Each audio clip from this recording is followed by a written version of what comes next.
সকাল বন্ধুরা, আমি অর্পিতা, তোমাদের অর্পিতা আমার আবার একটি নতুন ব্লগ ভিডিওতে তোমাদের সবাইকে জানাই অনেক অনেক স্বাগত, অনেক অনেক ভালোবাসা। এখন বাজে সকাল 5:30। তো আমি মুখ হাত ধুয়ে ফ্রেশ হয়ে বাসি কাপড়টা ছেড়ে নিয়েছি, আর দেখতে পাচ্ছ এখন কুয়ো থেকে জল তুলে নিচ্ছি। তো যেহেতু খুব ভালোই বর্ষাটা হয়েছে, আর সেই কারণে আমাদের কুয়োটা একদম ভরে গেছে। দড়ি তো নামমাত্র, মানে দড়ি ছাড়াও কিন্তু হাত দিয়ে তোলা যাবে, কিন্তু কুয়ো থেকে বলে হাত দিয়ে জল তুলতে নেয়, তাই দড়ি দিয়ে জল তুলে নিলাম। তো এখন এক বালতি জল তুলে নিয়ে এসে দৌড়ে তো জল ঢালা হয়ে গেছে, তুলসী মন্দিরটা আমি ধুয়ে নিচ্ছি।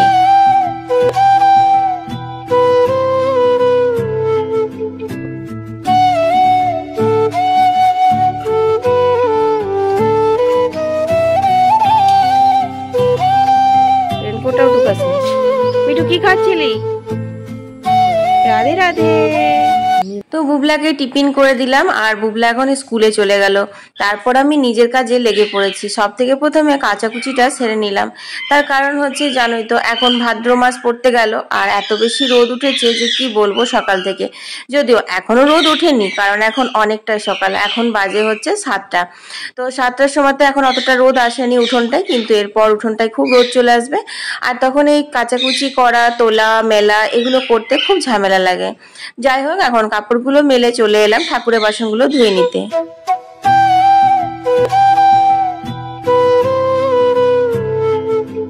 তো আমার মিষ্টি মিষ্টি বন্ধুরা, তোমাদের সবার কাছে একটাই অনুরোধ, আমার সম্পূর্ণ ভিডিওটা দেখার জন্য। আর ভিডিওটা যদি ভালো লাগে তাহলে অবশ্যই একটা লাইক দিয়ে দিও, আর তোমাদের বন্ধু বান্ধবদের সাথে ভিডিওটা আমার শেয়ার করতে একদম ভুলো না। তো এখন আমি ঠাকুরের বাসনগুলো ধুয়ে নিলাম, তারপর আমি বাকি কাজগুলো সেরে নেবো। আর তোমরা হয়তো একটু নয়েজ পাচ্ছ, তো আমাদের এখানে মনসা পুজো হচ্ছে, তাই কারণে গান বাজছে। তো সেই জন্য না আমি বাইরে যেখানটায় আর কি এডিটিং করি বসে পড়ে, সেখানটায় যেতে পারছি না গো। আর ঘরে করছি, তো ঘর থেকে তো একটু আধটু নয়েজটা আসবেই। আর দেখো বন্ধুরা, এখন আমি না চলে এসেছি কয়েকটা শাক তুলতে।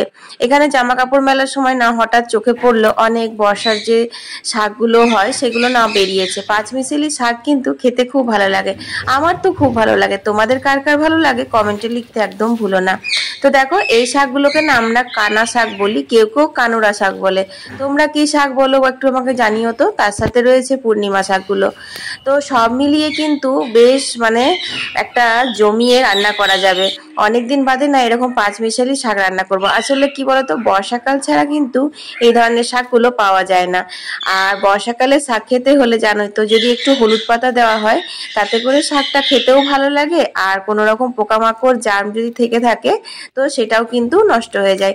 তো দেখো, এখানে আমি কচি কচি দুটো হলুদ পাতাও তুলে নিচ্ছি।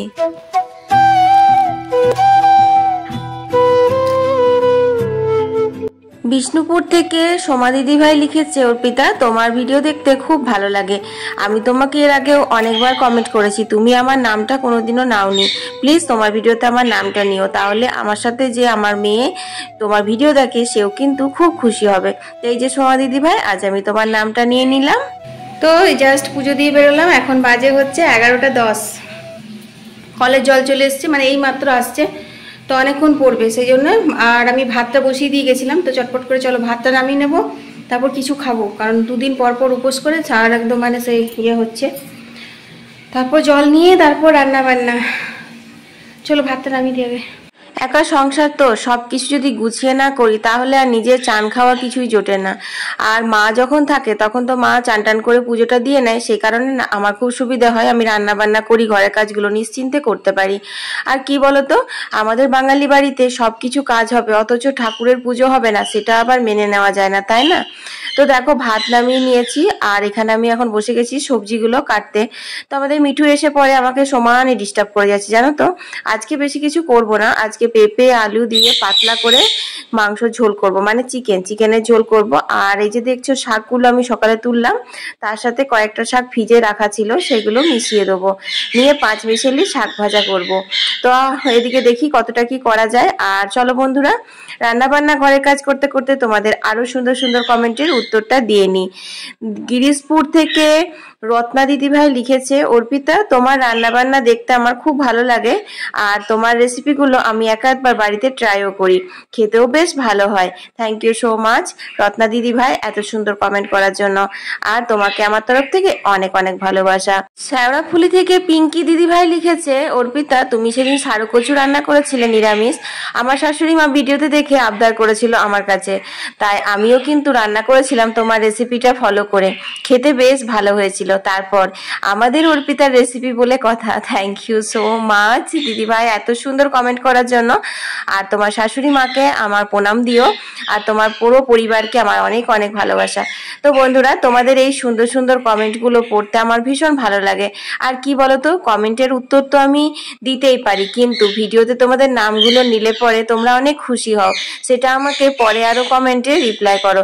তো পিঙ্কি দিদি ভাই, তুমি যদি আজকের এই ভিডিওটা দেখো তাহলে অবশ্যই একটা কমেন্ট করে দিও। তো দেখো এখানে আমি শাকটা চাপিয়ে দিলাম, আর তারপর মশলাটা মাংস রেডি করে নিচ্ছি। ভেবেছিলাম একটু অন্যরকম করে করব আর লাইভে তোমাদের সাথে শেয়ার করব, কিন্তু এতটা দেরি হয়ে গেছে। আসলে কি বলতো, সকাল থেকে ঘরের কাজ সেরে তারপর স্নান করে পুজো করে বেরোচ্ছি, তখনই তো 11টা বেজে যাচ্ছে। হাতে থাকছে 2 ঘন্টা, তার সঙ্গে আমার 1 ঘন্টা কলেজ জলে থাকে, তাহলে 1 ঘন্টা বাজছে। তো সেই 1 ঘন্টার মধ্যে আর কি বা রান্না করব, কাটা বাটা এই করে করে অনেক দেরি হয়ে যাচ্ছে। তো দেখো আমার শাক ভাজাটা রেডি হয়ে গেছে। তো যেহেতু আজকে মানে, সেই কারণে শাকটাতে রসুন দিয়ে করলাম, আর রসুন দিয়ে শাক ভাজা মানে সারা পাড়া গন্ধ পাবে, এত সুন্দর গন্ধ বেরোয়। তো সর্ষের তেলে দেখো পেঁয়াজ দিয়ে দিয়েছি, তারপর আমি পেঁয়াজগুলো হালকা করে ভেজে নিচ্ছি। পেঁয়াজগুলো ভাজার পর দিয়ে দিলাম হচ্ছে রসুন বাটা। তো রসুন বাটাটা তো আমি ঘষে নিই, তো বেশ ভালোই পেস্ট হয়। তারপর হালকা করে ভাজা ভাজা করে নিলাম, তারপর দিয়ে দিলাম মাংসগুলো কিন্তু আমি এক ফাঁকে ভালো করে ধুয়ে নিয়েছিলাম। তারপর পেঁয়াজ রসুন দিয়ে না মাংসটা বেশ খানিকক্ষণ ধরে আমি ভাজলাম। ভাজার পর দিয়ে দিলাম হলুদ, ধনে গুঁড়ো, জিরে গুঁড়ো, শুকনো লঙ্কার গুঁড়ো, আর নুন দিয়ে দিলাম, আর দিলাম গোলমরিচ গুঁড়ো। আজকে ঝালটা না গোলমরিচ দিয়েই হবে, কারণ শুকনো লঙ্কার গুঁড়োটা জাস্ট একটু কালারের জন্যই দিয়েছিলাম। তারপর দিয়ে দিলাম বড় বড় করে কেটে রাখা পেঁপে আর আলু, এগুলো আমি হালকা করে সেদ্ধ করে নিয়েছিলাম। তার কারণ কি বলতো, চিকেন তো বেশিক্ষণ হতে লাগে না, তো পেঁপে আলু এগুলো সেদ্ধ হতে না চিকেনটা গলে যায়, সেই জন্য ওগুলো হালকা করে সেদ্ধ করে নিয়ে রান্না করলাম। তো দেখো এখানে আমার চিকেনের পাতলা করে লাল ঝোল একদম রেডি। তো রান্না বান্না কমপ্লিট। তো ভেবেছিলাম রান্না করার পর গ্রোসারির জিনিসগুলো রেখে নেবো, মাছের জিনিসগুলো, কিন্তু তোমার হলো না, কারণ 1টা বেজে গেছে, বুগলা বাবা চলে আসবে, অতগুলো জিনিস রাখা হবে না। যাই হোক সন্ধ্যাবেলায় রেখে নেবো। তো একটা কাজ শেষ হতে না হতে আর একটা কাজ, এই যে কাপড় জামাগুলো সব শুকিয়ে গেছে বাইরে, সেগুলো সব তুলতে হবে, রোদে পুড়ছে। আর এদিকে ফিল্টার থেকে বোতলগুলো ফিল করতে হবে, কারণ তোমার ফিল্টার ওভারফ্লো হচ্ছে। বাসনের ঝুড়িতে পড়ে আছে, বাসনগুলো রাখতে হবে, কাজের শেষ নেই। তো চলো তোমাদের সাথে গল্প না করে কাজগুলোই সেরে নিই।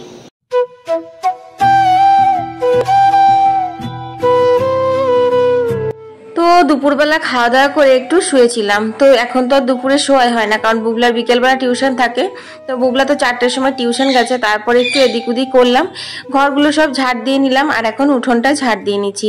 আসলে কি বলতো, ঘাসের উঠোনটাতে না বেশ বালি কাদা হয়েছে, তো ওখান থেকে সাইকেল তারপর তোমার বাইক এগুলো বের করা ঢোকানো করে নিয়ে উঠোনটা না খুব বালি কিচকিচ করে, আর এরকম আমার পায়ে যদি বালি লাগে আমার একদম ভালো লাগে না গো। তো যাই হোক, দেখো এখন আমি চলে এসেছি জামা কাপড়গুলো ভাঁজ করতে। দুপুরবেলা তো এক ফাঁকে জামা কাপড়গুলো তুলে নিয়েছিলাম, কিন্তু সেই জামা কাপড়গুলো ভাঁজ করা আর হয়নি, জানো কেন বলতো? কারণ রান্না হতে হতেই 1টা বেজে গেল, তারপর বুবলার বাবা এলো, ওকে খেতে দিলাম, তা করতেই বুবলা ঢুকলো, তারপর ওর সাথে হাজার গল্প, স্কুলে কি হবে না হবে সমস্ত গল্প আগে করবে। যতই বলি স্নান করে নে, ফ্রেশ হয়ে নে, খাবার খাবো, দেরি হয়ে যাচ্ছে, ও শুনবেই না।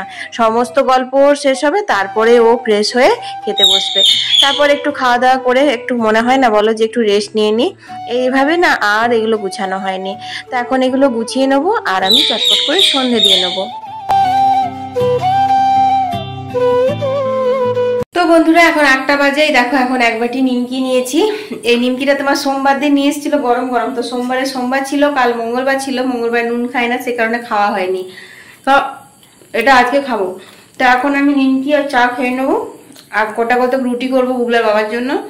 বুবলার তো ভাত রয়েছে, আর আমার রয়েছে খিচুড়ি। সোমবার দিন খিচুড়ি এনেছিল, তো সেই খিচুড়িটা বুবলা খায়নি অতটা, ওইটা একটুখানি রেখে দিয়েছিলাম। আমার খিচুড়ি খুব প্রিয়, তোমরা তো জানোই, তো সেই খিচুড়িটাই আমি আজকে খাবো। আর তোমার চিকেন রয়েছে, তরকারি করার কোনো ঝামেলাই নেই। যাই হোক, ভিডিওটা এখানেই শেষ করে দিচ্ছি। সবাই খুব ভালো থেকো, সুস্থ থেকো। আর হ্যাঁ, ভিডিওটা আমার লাইক কমেন্ট শেয়ার করতে একদম ভুলো না। শেয়ার করে দিও প্লিজ তোমাদের সবার বন্ধু বান্ধবদের সাথে। ওকে, টাটা।